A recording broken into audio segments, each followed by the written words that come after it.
Before there was AIPAC, before there was the State of Israel, one man changed the course of history. My father was Eddie Jacobson. Although his name was Edward, no one ever called him that. He was Eddie to everyone. He was best known as being Harry Truman's partner and lifelong best friend. Daddy grew up in this Orthodox family. His parents were immigrants. Daddy was not well educated. He had to leave school at a very, very early age to help support the Jacobson family. Daddy went to work for a haberdashery store in Kansas City and went almost every day at noon to take the little packet of money to the bank. And the bank teller was a man by the name of Harry Truman. And this is where they met and became friends. The two men just clicked. They were brothers. Total respect for each other. They decided they would go into business together. And they started Truman Jacobson in the prime location directly across the street from the Hotel Mulebach. This man with whom I was in business was Eddie Jacobson. He was one of the best buyers that ever I came across. And I was one of the best salesmen that he ever had to be associated with.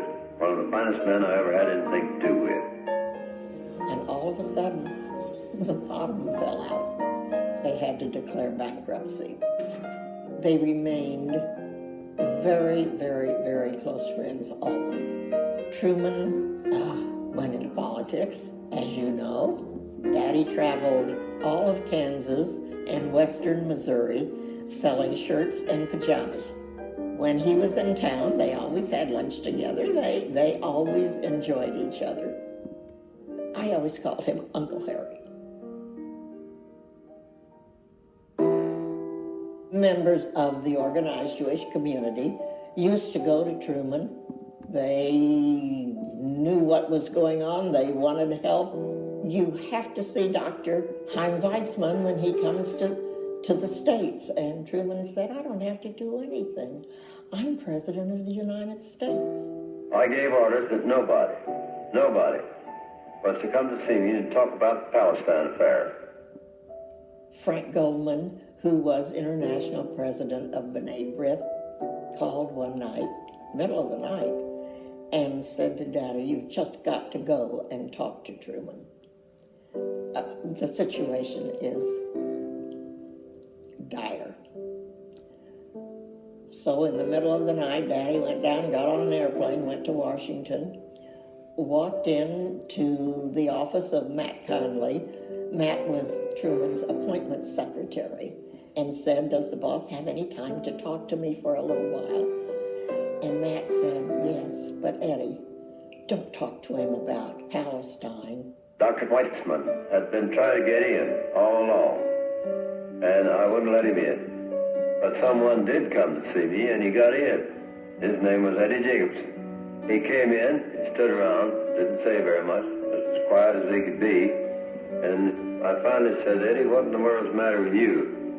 Have you at last come to get something? Well, because you never have asked me for anything since I've been in the White House and since we've been friends.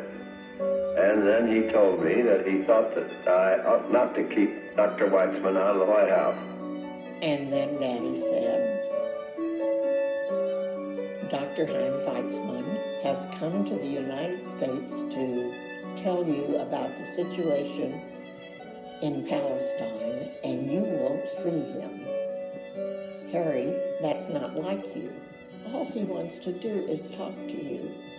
And about that time, Harry's chair turned around and he looked out at the rose garden, and pretty soon Daddy said he could see him drumming on his desk. And Daddy said to him, so I got him. And he pulled the chair around and said, okay, you bald-headed son of a bitch, I'll see him. Dr. Weitzman is a wonderful man, one of the wisest people I think I ever met. He was a leader, one of the kind that you read about and seldom see. We had a long, long conversation. And he explained the situation from his viewpoint. And I listened to him very carefully. On my desk at the White House, I used to keep a quotation from Mark Twain, which said, "Always do right. This will gratify some people and astonish the rest."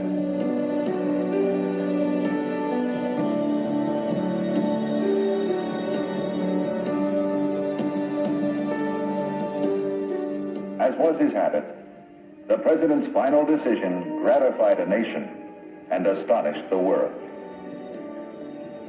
The United States recognizes the provisional government as the de facto authority of the new state of Israel.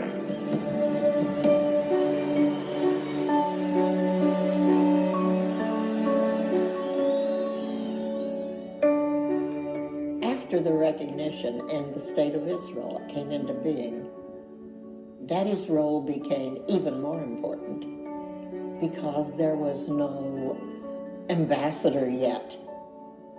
Every bit of business that was done between Israel and the United States came through Eddie Jacobson. It came through our living room. It is important to speak truth to power. It is important to maintain your friendships. Daddy was in the hospital for a short period of time, and I went to call on him, and I stood next to his bed, and he said, "You know, I spend all this money going to and from Washington with all of this business I have to transact there for the new little state. I won't have anything to leave you." And I said, "Daddy, you're leaving me the best thing of all. This is quite a heritage I have."